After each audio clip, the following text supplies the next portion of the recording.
300 meters beneath the Surigao Strait lies something most people have forgotten exists. A pagoda mast, distinctly Japanese, unmistakably imperial, rests somewhere on the seafloor like a fallen temple. The last time human eyes saw this structure upright, it was the early hours of October 25, 1944. The men inside it were already dying. They just didn't know how little time they had left. The wreck has never been properly explored. No expedition has sent cameras down to document what remains. No ROV has mapped the debris field or photographed the damage. But the battle reports from that night, the ones filed by American commanders and the fragments that survived from Japanese sources, they don't quite add up. Shell counts don't match damage assessments. Survivor testimonies contradict official timelines. And the orders that sent Vice Admiral Shoji Nishimura into that strait have never been fully explained. So 79 years later, the question isn't what the wreck looks like. It's why the ship was there at all. The IJN Yamashiro wasn't supposed to be anywhere near Leyte Gulf in October 1944. She was a relic, a dinosaur, a First World War-era dreadnought sailing into a carrier war, armed with guns designed to fight a battle that had ended 20 years earlier. By every measure of modern naval strategy, she should have been retired, scrapped, turned into razor blades and bridge girders. Instead, the Imperial Japanese Navy sent her into the most heavily defended strait in the Pacific Ocean, with orders that made no tactical sense, unless you understood what Japan had already lost. To understand why, you have to go back to when she was built. Laid down in 1913 at the Yokosuka Naval Arsenal, the Yamashiro was the second ship of the Fuso class, Japan's first domestically designed dreadnought battleships. She carried 12 14-inch guns arranged in 6 twin turrets, a configuration that made her one of the most heavily armed warships afloat when she was commissioned in 1917. The British had pioneered the all-big gun battleship design with HMS Dreadnought in 1906, rendering every previous battleship obsolete overnight. By 1913, when Yamashiro's keel was laid, the global arms race was on. Japan, newly industrialized and hungry for international recognition as a naval power, poured resources into building capital ships that could stand alongside British and American dreadnoughts. The Yamashiro was proof they could do it. She displaced 29,000 tons. Her main battery could throw shells weighing nearly 1,400 pounds to a range of 22,000 yards. Her armor belt, 14 inches thick at the waterline, could theoretically withstand anything another battleship could throw at her. She represented the pinnacle of naval engineering for about 8 years. Then technology moved on. By the 1920s, newer battleships were being built with 16-inch guns, improved fire control systems, better armor distribution, and lessons learned from the only major dreadnought battle of World War I. Jutland, where the British and German fleets had pounded each other to exhaustion in 1916 without achieving decisive victory. The Washington Naval Treaty of 1922 attempted to limit the arms race by capping total battleship tonnage for each major power. Japan was allowed 60% of what Britain and America could build. For the Imperial Navy, that meant hard choices: which ships to keep, which to modernize, which to scrap. The Yamashiro survived, barely. Between 1930 and 1935, she underwent massive reconstruction at the Kure Naval Arsenal. Engineers stripped her down to the hull and rebuilt her from the keel up. They lengthened the hull by over 20 feet to improve hydrodynamics. They replaced her original coal-fired boilers with oil-burning turbines, boosting her speed from 23 to 25 knots and extending her range. They added torpedo bulges, external blisters along the waterline, designed to absorb torpedo impacts and protect the main hull. They upgraded her secondary battery, replacing old 6-inch guns with newer models. And they built that pagoda mast. The mast became her signature, rising 7 stories above the main deck. It was a towering lattice of steel platforms stacked one atop another, each level crammed with equipment. Fire control directors, rangefinders, observation stations, radio antennas, searchlight platforms. From certain angles, it looked like a Buddhist temple, balanced precariously on a warship's deck. The design was uniquely Japanese. American and British battleships favored compact tower structures. But it served a purpose. Elevation provided range for optical instruments in an era before radar. The higher your rangefinders, the farther you could see enemy ships beyond the horizon. By 1935, the Yamashiro looked like a modern warship. Under the waterline, she was still built with 1913 technology, carrying structural compromises that no amount of welding could fix, but she looked impressive. And in the Imperial Navy's calculations, appearance mattered almost as much as capability. By 1944, none of it mattered at all. Japan had lost 4 fleet carriers at Midway in June 1942. Akagi, Kaga, Soryu, and Hiryu all sunk in a single day of combat. That shifted the balance of naval power in the Pacific permanently. The carriers had been Japan's primary striking force. The weapons that had devastated Pearl Harbor and swept through Southeast Asia in the war's opening months. Without them, the Imperial Navy had to fall back on its battleship force, designed to fight in a different kind of war. 3 more carriers were lost at the Philippine Sea in June 1944, a disaster so complete that Japanese aviators who survived called it the Great Marianas Turkey Shoot. American fighter pilots, flying superior aircraft with better training and radar-directed fleet defense, annihilated Japanese air groups before they could reach the American carriers. The combined fleet bled itself white, trying to hold a defensive perimeter that stretched from the Aleutians to New Guinea, fighting a war of attrition against an enemy with 10 times the industrial capacity. Fuel reserves had dwindled to critical levels. Most of Japan's oil was trapped in storage tanks in Borneo and the Dutch East Indies, unreachable without tanker convoys that American submarines had systematically annihilated. Fleet operations were being rationed. Training exercises were curtailed. Experienced pilots who died couldn't be replaced. Their successors received minimal flight training before being sent into combat against American aviators who had logged hundreds of hours. The mathematics of destruction were inexorable. What Japan still had were battleships, old ones mostly. The super battleships Yamato and Musashi, 70,000-ton monsters carrying 18-inch guns, were the newest, but even they had been commissioned in 1941 and 1942. Built for a war that was already obsolete by the time they sailed. The rest of the battleship force consisted of ships like the Yamashiro, veterans of the Washington Treaty era, rebuilt and upgraded, but fundamentally outdated, carrying guns that had been designed to fight other battleships in daylight surface actions at ranges of 20,000 yards. The American Navy didn't fight that way anymore. They fought with carrier aircraft that could strike from 200 miles away, with submarines that hunted shipping lanes, with radar-directed gunfire that could hit targets in darkness. The age of the battleship was over. Japan just hadn't accepted it yet. So when the Americans landed on Leyte on October 20th, 1944, the Imperial Navy scraped together what it had left and launched Operation Shogo One, Victory Operation Number 1. The plan was desperate, complex, and predicated on assumptions that were optimistic to the point of fantasy.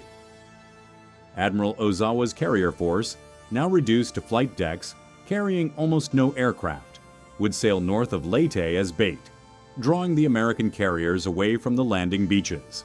Admiral Kurita's center force, built around the super battleships Yamato and Musashi, would transit the San Bernardino Strait and attack the invasion fleet from the north. And Vice Admiral Shoji Nishimura's southern force would push through the Surigao Strait from the south, squeezing the Americans between 2 battleship formations. Nishimura's force consisted of the battleships Yamashiro and Fuso, the heavy cruiser Mogami, and 4 destroyers. 7 ships total. Against them, the entire American 7th Fleet, including 6 battleships, 8 cruisers, 28 destroyers, and 39 PT boats. The men who planned this operation knew the odds. The men who sailed into Surigao Strait knew them too. Nishimura had commanded cruiser divisions at Midway and the Solomon Islands. He understood exactly what American radar, American torpedoes, and American fire control could do to a column of aging battleships threading a narrow strait in the dark. His intelligence briefings would have told him the 7th Fleet was waiting. His own reconnaissance would have confirmed American positions. He sailed anyway. The official explanation is duty. Orders from Combined Fleet Headquarters. The coordinated plan required the Southern force to draw American attention, while Kurita's more powerful center force struck from the north. But the survivors? The handful of men who lived through that night. They mentioned something in their interrogations that never made it into the official histories. Nishimura knew the plan was falling apart before he entered the strait. He had received reports that Kurita had been delayed, that the timing was off, that the coordination the whole operation depended on had already failed. He continued anyway. The crew of the Yamashiro numbered somewhere between 1,400 and 1,630 men, depending on which records you trust. Many were veterans. Some had served aboard since before the war. Others were recent conscripts, replacements for losses that the shrinking empire could barely afford. They knew they were sailing into combat. What they didn't know was that their commanders had already written them off. The ship departed Brunei on October 22, 1944, as part of Nishimura's southern force. The transit to the Surigao Strait took 2 days, steaming through waters that American submarines had been hunting for 3 years. They were lucky. No submarine contacts, no air attacks. Just the tension of waiting for combat that everyone aboard knew was coming. On the evening of October 24th, as the force approached the southern entrance to the Surigao Strait, Nishimura received reports that Kurita's center force had been attacked by American carrier aircraft. The super battleship Musashi had been sunk. Kurita was delaying his advance through San Bernardino Strait. The coordinated pincer attack that Shogo One depended on was already falling apart. Nishimura's response was to increase speed. At 10:36 p.m., the first American PT boats made contact. They attacked in waves over the next 3 hours, launching torpedoes, forcing the Japanese ships to maneuver, reporting positions back to Admiral Oldendorf's waiting battle line. The PT boat attacks achieved few hits, but served their real purpose: reconnaissance. Every position report they radioed back helped Oldendorf refine his picture of what was coming and when it would arrive. The Yamashiro's crew went to battle stations. Gun crews loaded shells into the hoists. Damage control parties staged equipment in the passageways. In the flag bridge, Nishimura conferred with his staff officers, reviewing charts that showed American positions solidifying across the northern exit of the strait. The tactical situation was clear. If he reversed course, he could escape. If he dispersed his force, some ships might slip through individually. He ordered the formation to continue advancing at 20 knots. The Surigao Strait runs roughly north-south between the Philippine islands of Leyte and Mindanao. At its narrowest point, it measures barely 12 miles across. The water is deep, 200 to 300 meters in the channel, but navigating at night requires precision. Currents run strong. The coastlines are irregular. For a naval force trying to transit under combat conditions, it was the worst possible terrain. A funnel, a shooting gallery, a kill zone with only one exit, and the Americans owned it. Rear Admiral Jesse Oldendorf had assembled his forces with surgical precision. At the northern end of the strait, he positioned 6 battleships in a battle line across the exit: USS West Virginia, USS Maryland, USS Mississippi, USS Tennessee, USS California, and USS Pennsylvania. 5 of those ships had been damaged or sunk at Pearl Harbor on December 7, 1941. 3 years, 10 months, and 18 days later, their crews were about to close the circle. The West Virginia had sunk in the mud of Battleship Row, with 9 torpedoes and 2 bomb hits. Salvaged, refitted, and modernized, she now carried the most advanced fire control radar in the fleet, the Mark 8 system, capable of tracking targets at 40,000 yards and computing firing solutions automatically. For the first time in naval history, a battleship could hit what it couldn't see. Flanking the battle line were 8 cruisers, 4 heavy, 4 light. The heavy cruisers, Louisville, Portland, Minneapolis, and Denver, carried 8-inch guns with a range of nearly 30,000 yards. The light cruisers added 6-inch rapid-fire batteries. Screening ahead of the main force were 28 destroyers, organized into attack squadrons, each destroyer carrying torpedoes and 5-inch guns. And scattered throughout the lower strait, lurking in the darkness, were 39 PT boats.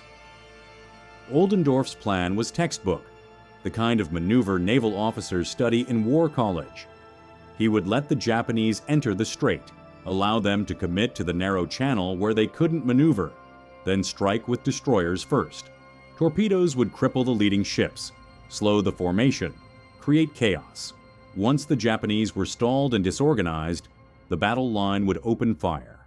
The 6 battleships would cross the T, positioning themselves perpendicular to the Japanese column so that all their guns could fire, while the Japanese could only bring their forward turrets to bear. It was a classic naval maneuver that hadn't been successfully executed in modern warfare. Oldendorf was about to demonstrate why it was a classic. The Japanese had radar. The Yamashiro carried Type 22 surface search radar mounted on the pagoda mast. It could detect large ships at moderate range, maybe 20,000 yards. Under ideal conditions, but it couldn't provide fire control data. Japanese gunners would still have to rely on optical rangefinders and searchlights. In a night battle, that meant illuminating themselves to see their targets, turning the ship into a beacon that every American gun could aim at. Nishimura had to have known this.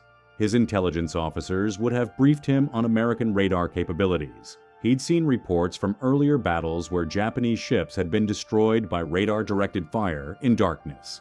He knew what was waiting. Around 3 a.m. on October 25, 1944, American destroyers began their torpedo runs against the Japanese column. The battleship Fuso, Yamashiro's sister ship, took torpedo hits that caused severe damage. The exact number varies in different accounts, somewhere between 1 and 3 torpedoes striking her hull. The damage was catastrophic. Within minutes, the ship began to break apart, her structure failing under the combined stress of flooding, fires, and design weaknesses that 30 years of service had exposed. The Fuso split in 2 sections. Both halves continued to burn, floating separately like torches against the night sky, before eventually sinking. Of her crew of approximately 1,400 men, fewer than 10 survived. Some accounts say as few as 3. The Yamashiro was ahead when the torpedoes hit Fuso. Captain Shinoda Katsukiyo would have received reports, watched the fires spreading across his sister ship. Nishimura, standing on the flag bridge, watched a third of his battle line die in minutes. He ordered the formation to continue advancing. Shortly after, torpedoes found the Yamashiro herself. At least 1 hit, possibly more. The ship shuddered. Flooding began in compartments below the waterline. Damage control parties scrambled through darkened passageways, trying to shore up bulkheads, while the ship continued toward the American battle line. Speed dropped from 20 knots to somewhere around 12 to 15 knots. The list to port became noticeable. Nishimura maintained course toward the American guns. Around 3:50 a.m., Rear Admiral Oldendorf gave the order, commence firing. The West Virginia opened up first. Her 16-inch guns hurled shells weighing 2,700 pounds toward a target over 22,000 yards away.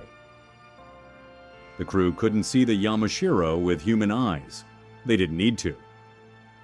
The Mark 8 radar tracked the target, computed the range and bearing, calculated the fall of shot, and fed corrections to the gun directors.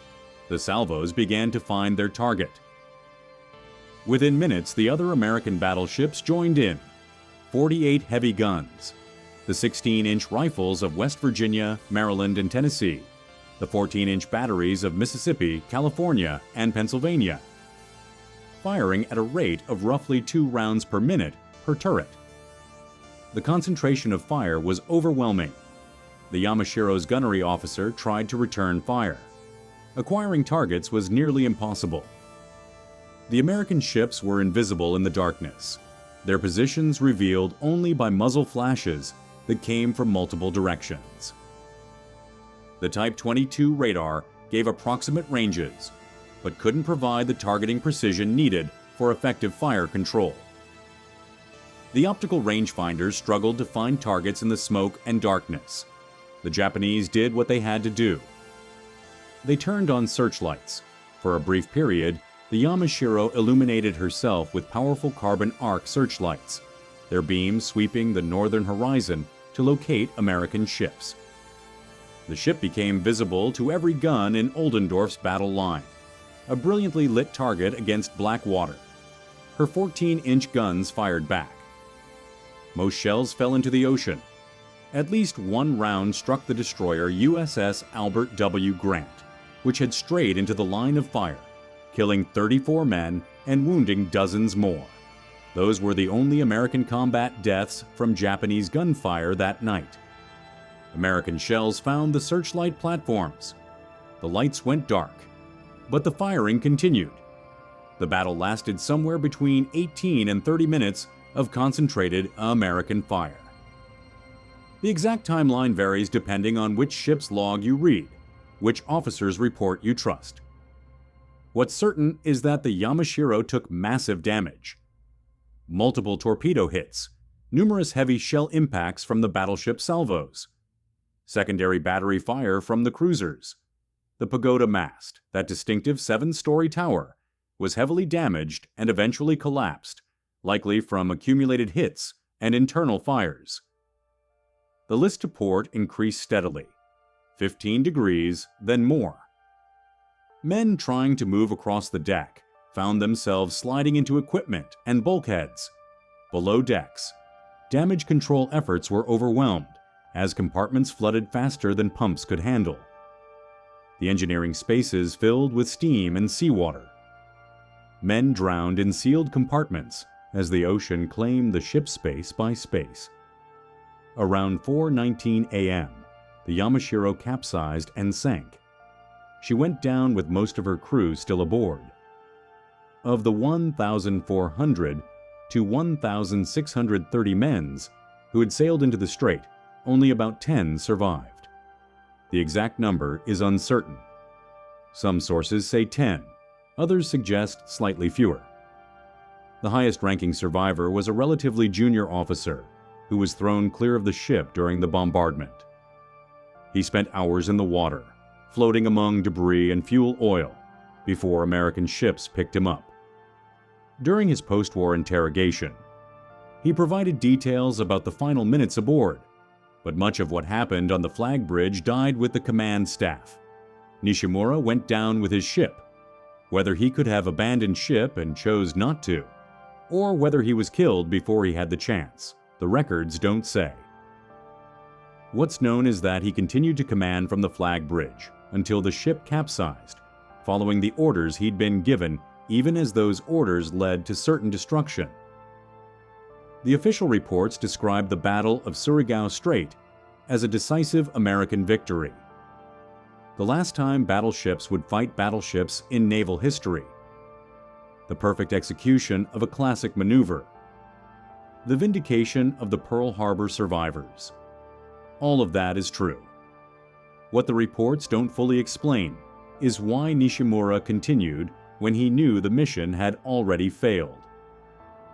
Why he didn't turn back when Kurita's delay made coordination impossible. Why he steamed into a strait that every tactical consideration said was a death trap. Some historians argue it was orders. The plan required the southern force to draw American attention, and Nishimura followed his orders to the letter. Others suggest it was a calculated sacrifice, buying time for Kurita's more powerful force even though the timing had fallen apart. Some point to Japanese military culture, the expectation that commanders would rather die than retreat, that honor required seeing the mission through regardless of tactical reality. But there's another possibility that the official histories don't spend much time on. What if Nishimura had information that justified the advance?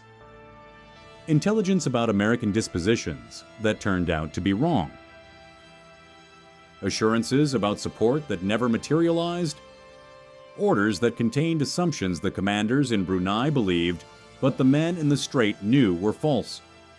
The communications records that might answer those questions were never recovered. Japanese records from the battle were fragmentary at best, many destroyed in the war's final months. American signals intelligence captured radio traffic, but much of it remains classified or was lost to bureaucratic neglect in the decades after the war. The survivors who might have known what orders Nishimura received, what his final messages said, they're all gone now. The wreck lies somewhere in the Surigao Strait. The approximate location has been known since the battle. Fishermen have reported snagging nets on something deep beneath the surface. The Philippine government lists it as a navigational hazard on maritime charts, but no expedition has properly explored it. No ROV has mapped the debris field. No cameras have documented what 3/4 of a century of salt water and pressure have done to the hull. The depth, 200 to 300 meters, puts it just beyond recreational diving, but well within reach of modern underwater archaeology. The technology exists. The research vessels capable of reaching it are operating in other parts of the Pacific. But the Yamashiro remains largely forgotten, a footnote in histories focused on larger battles and more famous ships. Under international conventions, the wreck is a war grave. The men who died aboard are still considered on duty, and the site deserves the same protections as any military cemetery. Access would require permits from the Philippine government, coordination with Japanese authorities, adherence to UNESCO guidelines on underwater cultural heritage. It's not impossible. It's just never been a priority. So the questions remain unanswered. What condition is the hull in after nearly 80 years underwater? Did the torpedo damage match what American action reports described? Are there structural failures that explain how quickly the ship went down? Is there any physical evidence of what orders Nishimura carried, what his final messages contained, what information might explain why he continued when every tactical consideration said to turn back?